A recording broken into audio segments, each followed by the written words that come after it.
Hello guys, কী অবস্থা সবার? Mask ampere বা এক্স এম্পেয়ারে ইলেভেন আগস্ট স্টক এক্সচেঞ্জে কোন কার্ডগুলো ইনভেস্ট করবেন সেটি দেখিয়ে দিচ্ছি। তো সিটিতে যাবেন, এখান থেকে আপনি ইনভেস্টমেন্টে যাবেন, এখান থেকে আপনি যে কার্ডগুলো সিলেক্ট করবেন দেখিয়ে দিচ্ছি। প্রথম যে কার্ডটি সিলেক্ট করবেন সেটি নিচের দিকে যাবেন, এখানে দেখুন ব্লকচেইন প্রজেক্টস নামে একটা কার্ড আছে, এই কার্ডটাতে ইনভেস্ট করে দিবেন।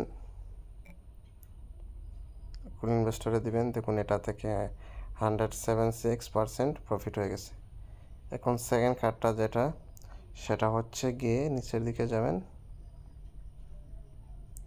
দেখুন গোল্ড মাইনিং টুলস নামে একটা কার্ড আছে, এটাতে ইনভেস্ট করে দিবেন।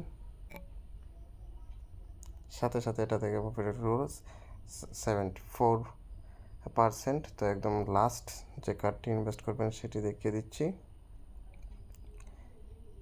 একদম লাস্ট যে কার্ডটিতে ইনভেস্ট করবেন সেটা হচ্ছে গিয়ে ডায়মন্ডস, এটাতে ইনভেস্ট করে দিবেন। এটা থেকে 45% প্রফিট হয়ে গেল। তো গাইজ, এই ছিল আজকের ভিডিও। আই হোপ ভিডিওটির মাধ্যমে আপনি আপনার ডেইলি টাস্কগুলো কমপ্লিট করে নিতে পারেন। আজকে পর্যন্তই, টাটা।